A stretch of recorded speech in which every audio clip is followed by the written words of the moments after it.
आप कितने कमजोर हो गए हो कि छोटी सी कोई बात होती है तो आप डावाडोल हो जाते हो।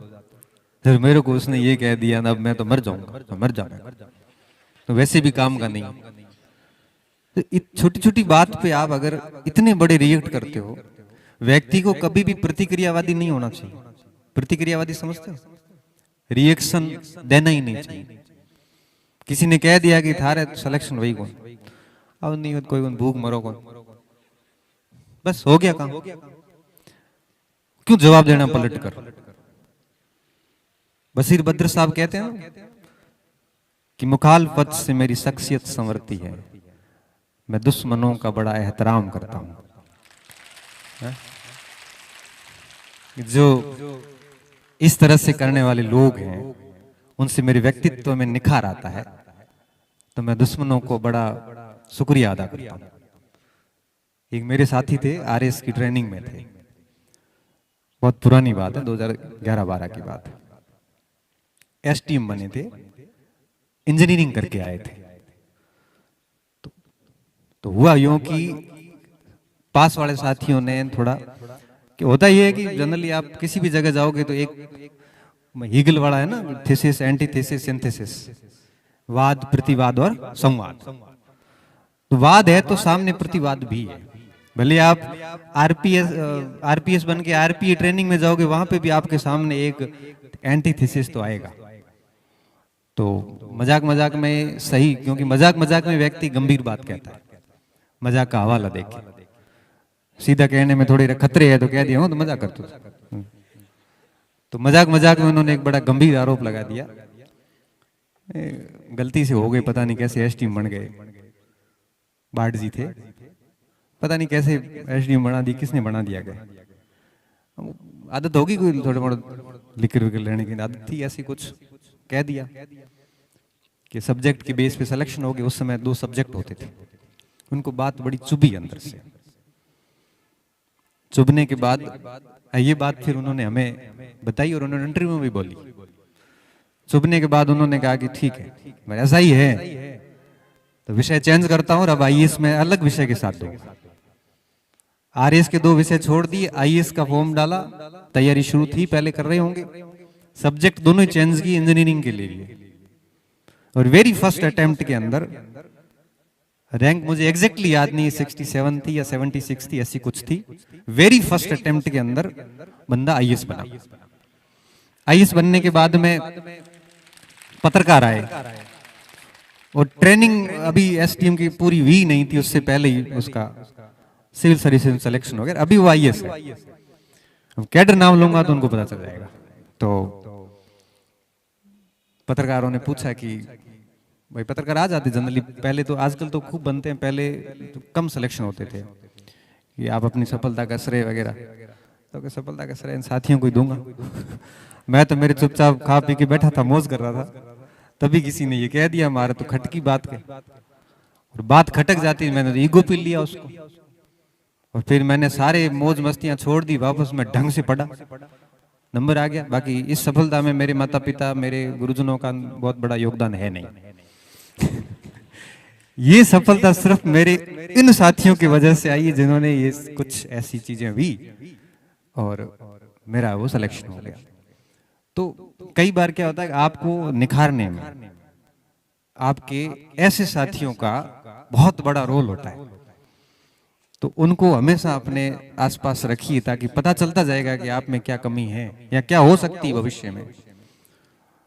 तो इस तरह से कभी भी रिएक्ट, प्रतिक्रियावादी नहीं करना चाहिए। तो मैं कह रहा था, हम इतने कमजोर हो गए हैं कि छोटी छोटी बात को हम दिल पे ले लेते हैं। थोड़ा सा गहरा व्यक्तित्व बनिए, अपना व्यक्तित्व थोड़ा गंभीर बनाइए, कि हर कोई आपकी हैसियत का, हर कोई आपकी गहराई का अंदाजा नहीं लगाए। हर व्यक्ति आपकी गहराई का अगर अंदाजा लगा पा रहा है ना, इसका मतलब ये है कि आपको कोई सीरियस नहीं लेगा भाई, सीधी सीधी बात है। जीवन में सीरियस वही व्यक्ति लिए जाते हैं जिनके व्यक्तित्व तो बड़े गहरे हैं, बहुत रिजर्व रहे हुए हैं, पता नहीं कि और इसमें कितने तीर पड़े हैं, इनके तुणीर में कितने रखे हुए शेष हैं। तो बहुत मेहनत कीजिए, और कोशिशें कभी भी व्यर्थ नहीं जाती। ये हम उन रास्तों से गुजरे हैं तो हमें पता है। अभी आपको लग रहा होगा कि नौकरी मुश्किल है, पता नहीं कैसे होगा। जिस दिन लगेगी उस दिन आपको लगेगा कि इतना मुश्किल कुछ था नहीं।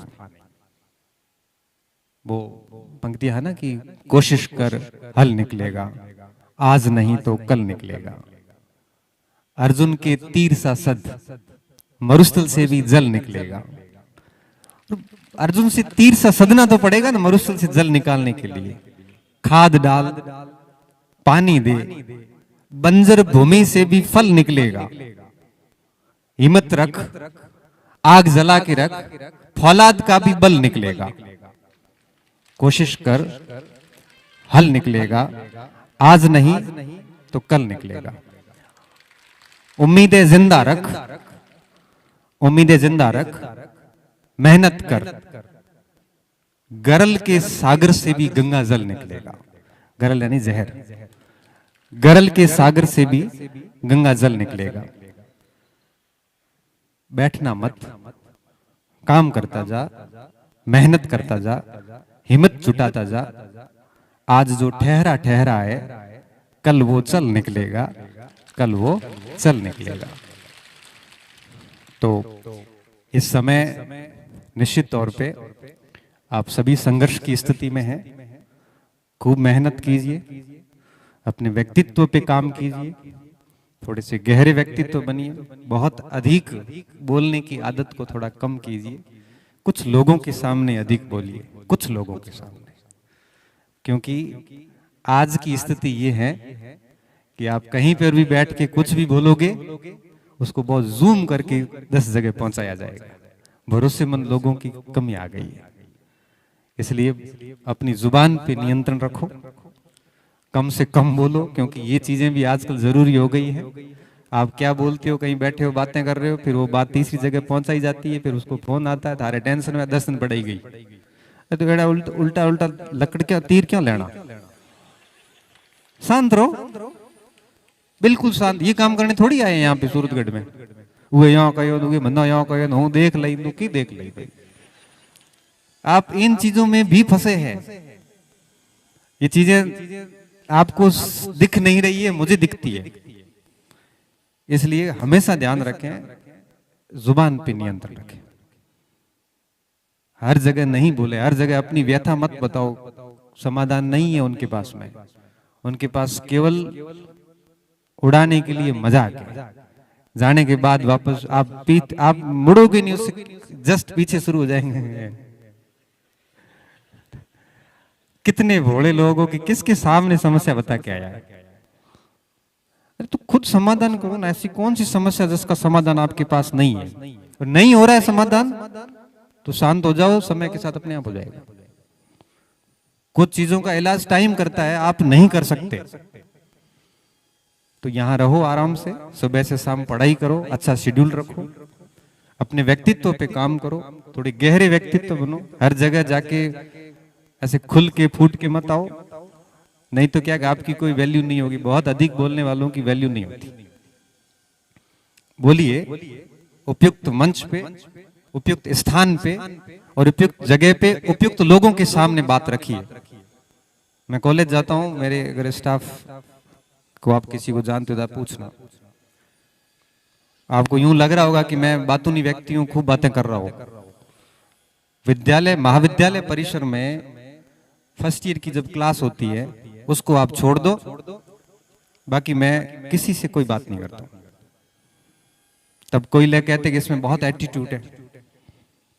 एटीट्यूड है, 19 साल का नौकरी लगाऊं, खुद का कमा के खा रहा हूं, है आपसे टूटेगा नहीं।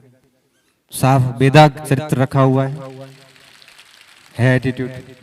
कोई कहते हैं कि सर इनका स्वभाव नहीं है ऐसा फालतू बात करने का। पहले खूब करता था, लेकिन उसके फिर गलत अर्थ निकालने शुरू होते थे। फिर कई साथियों ने कहा कि थोड़ा अपने मरण दो, बोलना ही नहीं।